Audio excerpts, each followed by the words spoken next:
ಯಾವಾಗಲೂ ಒಂದೇ ರೀತಿ ಉಪ್ಪಿನಕಾಯಿ ಹಾಕ್ತಿರ್ತೀನಿ. ಅದಕ್ಕೋಸ್ಕರ ಇವತ್ತು ಸ್ವಲ್ಪ ಡಿಫ್ರೆಂಟಾಗಿ ಏನಾದರೂ ಉಪ್ಪಿನಕಾಯಿಲಿ ಟ್ರೈ ಮಾಡೋಣ ಅಂತ ಈ 3 ಕ್ಯಾರೆಟ್ ತೊಗೊಂಡು ಉಪ್ಪಿನಕಾಯಿನ ಮಾಡ್ತಾಯಿದ್ದೀನಿ. ರುಚಿ ಅಂತೂ ತುಂಬ ಚೆನ್ನಾಗಿತ್ತು. ನಾನು ಅಂದ್ಕೊಂಡೇ ಇರಲಿಲ್ಲ ಕ್ಯಾರೆಟಲ್ಲೂ ಇಷ್ಟು ರುಚಿಯಾಗಿರುವಂತಹ ಉಪ್ಪಿನಕಾಯಿನ ಮಾಡ್ಬೋದಂತ. ಒಂದು 3 ಕ್ಯಾರೆಟ್ ತೊಗೊಂಡಿದ್ದೀನಿ. ಫ್ರೆಶ್ ಆಗಿರೋವಂತಹ ಕ್ಯಾರೆಟನ್ನು ತೊಗೊಂಡಿದ್ದೀನಿ. ಚೆನ್ನಾಗಿ ನೀರಿನಲ್ಲಿ ತೊಳ್ಕೊಂಡು ಈ ರೀತಿ ಶೇಪಲ್ಲಿ ನಾನು ಕಟ್ ಮಾಡ್ಕೊಳ್ತಿದ್ದೀನಿ. ನಿಮಗೆ ಯಾವ ಶೇಪ್ ಬೇಕೋ ಆ ಶೇಪಲ್ಲಿ ನೀವು ಕಟ್ ಮಾಡ್ಕೊಂಡು ತೊಗೊಳ್ಬೋದು. ನೋಡಿ ಈ ರೀತಿ ಸ್ವಲ್ಪ ಉದ್ದುದ್ದವಾಗಿ ಕಟ್ ಮಾಡ್ಕೊಂಡು ತೊಗೊಂಡಿದ್ದೀನಿ. 3 ಕ್ಯಾರೆಟನ್ನು ಇದೇ ರೀತಿ ಉದ್ದುದ್ದವಾಗಿ ಕಟ್ ಮಾಡ್ಕೊಂಡು ತೊಗೊಂಡಿದ್ದೀನಿ. ಇದನ್ನು ಉಪ್ಪಿನಲ್ಲಿ ನೆನೆಸಿ ಒಂದು 2 ದಿನ ಬಿಟ್ಟು ಬೇಕಿದ್ರೂ ಮಾಡ್ಬೋದು. ಇನ್ಸ್ಟೆಂಟಾಗಿ ಬೇಕಿದ್ರೂ ಈ ಉಪ್ಪಿನಕಾಯಿನ ಮಾಡ್ಕೊಳ್ಬೋದು.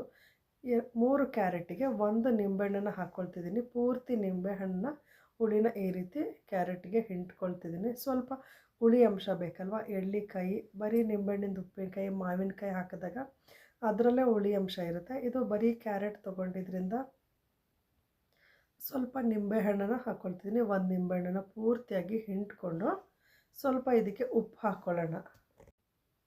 ನೋಡಿ 1 ಸ್ಪೂನಷ್ಟು ಉಪ್ಪು ತೊಗೊಂಡಿದ್ದೀನಿ. ನೀವು ಸ್ವಲ್ಪ ಉಪ್ಪು ಜಾಸ್ತಿ ತಿನ್ನೋರಾದರೆ ಇನ್ನು ಸ್ವಲ್ಪ ಜಾಸ್ತಿ ತೊಗೊಳ್ಬೋದು. ನಾವು ಒಂದು ಮೀಡಿಯಮ್ ಉಪ್ಪು ತಿಂತೀವಿ, ಹಾಗಾಗಿ 3 ಕ್ಯಾರೆಟಿಗೆ 1 ಸ್ಪೂನಷ್ಟು ಉಪ್ಪು ತೊಗೊಂಡಿದ್ದೀನಿ.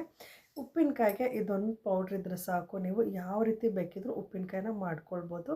ಈ ಪೌಡ್ರ್ ಮಾಡ್ಕೊಳ್ಳೋದಕ್ಕೆ 1 ಸ್ಪೂನ್ ಸಾಸಿವೆ, 1 ಸ್ಪೂನ್ ಜೀರಿಗೆ, ಅರ್ಧ ಸ್ಪೂನಷ್ಟು ಮೆಂತ್ಯನ ಸಣ್ಣ ಉರಿನಲ್ಲಿ ಹುರ್ಕೊಂಡು ಮಿಕ್ಸಿನಲ್ಲಿ ಪೌಡ್ರ್ ಮಾಡಿ ಇಟ್ಕೊಂಡಿರ್ತೀನಿ. ನಾನು ಮನೆಯಲ್ಲಿ ಯಾವಾಗಲೂ ಈ ಪೌಡ್ರ್ ಮಾಡಿ ಇಟ್ಕೊಂಡಿರ್ತೀನಿ. ಯಾವಾಗ ಬೇಕಂದ್ರೆ ಅವಾಗ ಯಾವ ರೀತಿ ಉಪ್ಪಿನಕಾಯಿ ಮಾಡಿದ್ರು ಅಷ್ಟೇ. ಎಳ್ಳಿಕಾಯಿ ಉಪ್ಪಿನಕಾಯಿಗೆ ಆಗುತ್ತೆ ಈ ಪೌಡ್ರು, ಮಾವಿನಕಾಯಿ ಜೊತೆಗೆ ನಿಂಬೆಹಣ್ಣಿನ ಉಪ್ಪಿನಕಾಯಿಗೂ ಅಷ್ಟೇ ಇದೇ ಪೌಡ್ರನ್ನಾಗುತ್ತೆ. ನೀವು ಯಾವ ಉಪ್ಪಿನಕಾಯಿ ಮಾಡಿದ್ರೂ ಇದೇ ಪೌಡ್ರನ್ನ ಹಾಕಿ ಉಪ್ಪಿನಕಾಯಿನ ಮಾಡ್ಕೊಳ್ಬೋದು. ಇದರಲ್ಲಿ 1 ಸ್ಪೂನ್ ಮಾತ್ರ ನಾನು ಪೌಡ್ರನ್ನ ಹಾಕ್ಕೊಳ್ತಿದ್ದೀನಿ. ಉಳಿದಿರೋ ಪೌಡ್ರಲ್ಲಿ ನೀವು ಯಾವ ರೀತಿ ಉಪ್ಪಿನಕಾಯಿನ ಬೇರೆ ದಿನ ಮಾಡಿಕೊಂಡಾಗ ಉಪ್ಪಿನಕಾಯಿಗೆ ಹೆಚ್ಚಿಟ್ಕೊಂಡು ಇದನ್ನು ಪೌಡ್ರನ್ನ ಹಾಕ್ಕೊಂಡ್ರೆ ಸಾಕು, ಉಪ್ಪಿನಕಾಯಿ ರೆಡಿ ಆಗುತ್ತೆ. ಹಾಗಾಗಿ ಒಂದೇ ಸಲ 2 ಸಲಕ್ಕೆ ಆಗೋವಷ್ಟು ನಾನು ಪೌಡ್ರ್ ಮಾಡಿ ಇಟ್ಕೊಳ್ತಿದ್ದೀನಿ. ಅದರಲ್ಲಿ 1 ಸ್ಪೂನ್ ಹಾಕ್ಕೊಂಡಿದ್ದೀನಿ. 1.5 ಸ್ಪೂನಷ್ಟು ಅಚ್ಕಾರದ ಪುಡಿ ಹಾಕ್ಕೊಂಡಿದ್ದೀನಿ. ಸ್ವಲ್ಪ ಅರಶಿನ ಪುಡಿನ ಹಾಕ್ಕೊಂಡಿದ್ದೀನಿ. ಕಲರ್ ಬರೋಕ್ಕೋಸ್ಕರ ಒಂದು ಸ್ವಲ್ಪ ಅಡುಗೆ ಅರಶಿನ ಹಾಕ್ಕೊಂಡು ಚೆನ್ನಾಗಿ ಮಿಕ್ಸ್ ಮಾಡ್ಕೊಂಡಿದ್ದೀನಿ. ನೀವು ಉಪ್ಪಲ್ಲಿ ನೆನೆಸಿ ಬೇಕಿದ್ದರೂ 1-2 ದಿನ ಬಿಟ್ಟು ಮಾಡ್ಬೋದು. ನಾನು ಇನ್ಸ್ಟಂಟಾಗಿ ಈ ಉಪ್ಪಿನಕಾಯಿನ ಮಾಡ್ತಾಯಿದ್ದೀನಿ.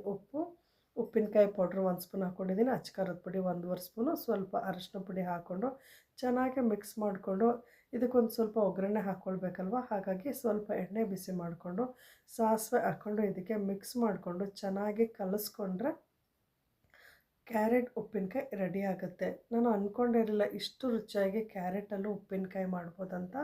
ಆದರೆ ನಾನು ಪ್ರತಿ ಸಲ ಉಪ್ಪಿನಕಾಯಿ ಹಾಕಬೇಕಾದ್ರೂ ಮರಿದಲ್ಲೇ ಈ ಕ್ಯಾರೆಟ್ ಉಪ್ಪಿನಕಾಯಿನ ಟ್ರೈ ಮಾಡ್ತೀನಿ. ತುಂಬ ರುಚಿಯಾಗಿತ್ತು. ಒಂದು ಸಲ ನೀವು ಬೇಕಿದ್ರೆ ಟ್ರೈ ಮಾಡಿ ನೋಡಿ, ತುಂಬ ರುಚಿಯಾಗುತ್ತೆ. ಇದನ್ನು ಒಂದು 10 ನಿಮಿಷ ಇಲ್ಲಾಂದರೆ ಒಂದು ಅರ್ಧ ಗಂಟೆ ಪ್ಲೇಟ್ ಮುಚ್ಚಿ ಇಟ್ಬಿಟ್ರೆ ಉಪ್ಪು, ಖಾರ, ಹುಳಿ ಎಲ್ಲ ಹದವಾಗಿ ಪೌಡ್ರ್ ಮಾಡಿ ಹಾಕಿರ್ತೀವಲ್ಲ ಮಸಾಲೆ ಪೌಡ್ರು, ಅದೆಲ್ಲ ಕ್ಯಾರೆಟ್ಗೆ ಚೆನ್ನಾಗಿ ಹೀರಿಕೊಂಡು ಉಪ್ಪಿನಕಾಯಿ ರುಚಿಯಾಗುತ್ತೆ. ನೋಡಿ ನಾನು ಇಲ್ಲಿ ಒಂದು ಅರ್ಧ ಗಂಟೆ ಅಷ್ಟು ಪ್ಲೇಟ್ನ ಮುಚ್ಚಿ ಇಟ್ಟು ನಂತರ ಇದನ್ನು ಒಂದು ಗಾಜಿನ ಬಾಟ್ಲಿಗೆ ಹಾಕಿಟ್ಕೊಳ್ತಿದ್ದೀನಿ. ಸಾಮಾನ್ಯವಾಗಿ ಉಪ್ಪು ಇಲ್ಲ ಉಪ್ಪಿನಕಾಯಿ ಗಾಜಿನ ಬಾಟ್ಲಲ್ಲೇ ನಾವು ಶೇಖರಿಸಿ ಇಡಬೇಕು ಅಂತ ಹೇಳ್ತಾರೆ. ಪ್ಲಾಸ್ಟಿಕ್ಕಿಗೆ ಹಾಕಿದ್ರೆ ಅದು ಹುಳಿನ ಅಬ್ಸರ್ವ್ ಮಾಡುತ್ತೆ. ಹಾಗಾಗಿ ಸಾಮಾನ್ಯವಾಗಿ ನಾನಂತೂ ಗಾಜಿನ ಬಾಟ್ಲಿಗೆ ಉಪ್ಪಿನಕಾಯಿನ ಹಾಕಿಟ್ಕೊಳ್ತೀನಿ. ನೋಡಿ ಈ ರೀತಿ ಉಪ್ಪಿನಕಾಯಿ ರೆಡಿ ಆಯಿತು. ಇದನ್ನು ಫ್ರಿಜ್ಜಿಂದ ಹೊರಗಡೆ ಬೇಕಿದ್ರೂ ಇಟ್ಕೊಳ್ಬೋದು. ಫ್ರಿಜ್ಜಲ್ಲಿ ಇಟ್ಕೊಂಡು ನೀವು ಎಷ್ಟು ದಿನ ಬೇಕಿದ್ರೂ ಇಟ್ಕೊಂಡು ಬಳಸ್ಬೋದು.